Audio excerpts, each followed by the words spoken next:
Shalom, kami dari kelompok 2 akan memaparkan hasil dari tugas proyek kami yang berjudul Membentuk Keluarga Allah sesuai dengan ajaran Allah menurut Alkitab. Yang kami hormati Bapak dosen Dr. Boimin Sirait MA MTH. Adapun anggota dari kelompok 2 yaitu saya sendiri, Meira Stefani Simbolon dan Tiana Mora Kartika Sidauru. Baiklah, langsung saja kita kepada pembahasan. Membangun keluarga Allah yang harmonis berdasarkan Alkitab. Pertama-tama diberikan perintah kepada istri untuk tunduk kepada suami. Wanita lebih dahulu diperingatkan. Gambaran tentang tunduk atau takluk kepada suami sering sekali menimbulkan perasaan-perasaan negatif dari dalam diri para wanita yang cakap dan cerdas. Mereka berpikir bahwa istilah ini akan menjadikan mereka budak bagi para suami. Padahal zaman tidaklah lagi demikian. Malahan istri sering sekali kita jumpai memiliki pekerjaan melebihi suaminya dan menjadikan mereka lebih tinggi dari suaminya. Berdasarkan pernyataan Ibu Leni Simatukang sebagai informan kita pada penelitian ini yaitu memang benar istri harus tunduk kepada suami karena suami adalah kepala rumah tangga. Sebagai seorang istri, kita harus menghormati suami serta tunduk kepadanya karena ini merupakan firman Tuhan. Namun demikian, bagi Allah, hal tunduk memiliki pengertian yang lain. Tunduk berarti dengan rendah hati dan penuh pengertian mematuhi suatu kuasa atau seseorang yang berwenang yang telah ditetapkan. Keluarga selaku jemaat mini. Allah adalah Allah yang tahu aturan. Ia punya rencana dan pola untuk apa saja yang dilakukannya.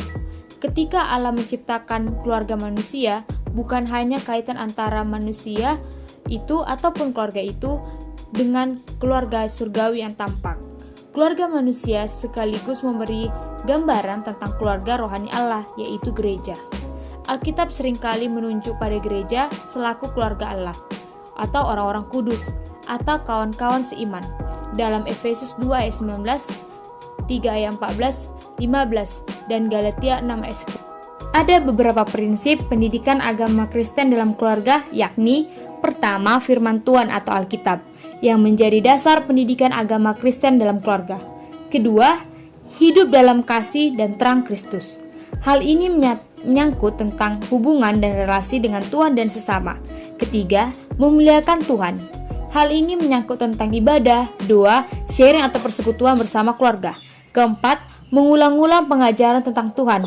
Hal ini menjelaskan tentang bagaimana orang tua menjadi teladan kepada anak, di mana orang tua berperan aktif mengajarkan anak untuk mengenal Tuhan. Selanjutnya, kita akan membahas mengenai prinsip keluarga Kristen sesuai dengan ajaran Kristen. Keluarga Kristen adalah pemberian Tuhan yang tidak ternilai. Keluarga Kristen yang berperan penting dalam pendidikan agama Kristen, bahkan lebih penting daripada segala jalan lain yang biasanya digunakan gereja untuk pendidikan agama Kristen. Dalam hal ini bukan berarti pendidikan yang diajarkan gereja tidak penting, namun yang dimaksud di sini adalah pendidikan yang diajarkan gereja adalah bagian dari pendidikan yang seharusnya diajarkan dalam keluarga. Sebab bila dilihat dari ukuran waktu, pendidikan yang lebih efektif adalah pendidikan di dalam keluarga dibandingkan dengan pendidikan di dalam gereja. Pendidikan keluarga mempunyai banyak waktu ketimbang dengan pendidikan yang dilaksanakan di dalam gereja. Pendidikan agama dimulai dari keluarga.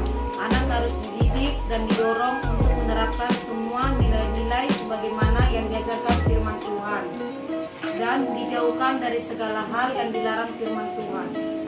Hal yang lebih penting adalah orang tua harus memiliki kerohanian yang berkualitas dan terampil dalam mendidik anak untuk mengenal Tuhan. Hal ini dibutuhkan anugerah Allah, kemauan, dan disiplin diri untuk terus meningkatkan pertumbuhan kerohanian. Selain itu juga diperlukan hasrat dan motivasi yang tinggi untuk memperlengkapi diri guna meningkatkan kemampuan yang berkaitan dengan pendidikan anak. Demikianlah yang dapat kami sampaikan. Semoga video ini dapat bermanfaat untuk kita semua. Sekian dan terima kasih. Shalom.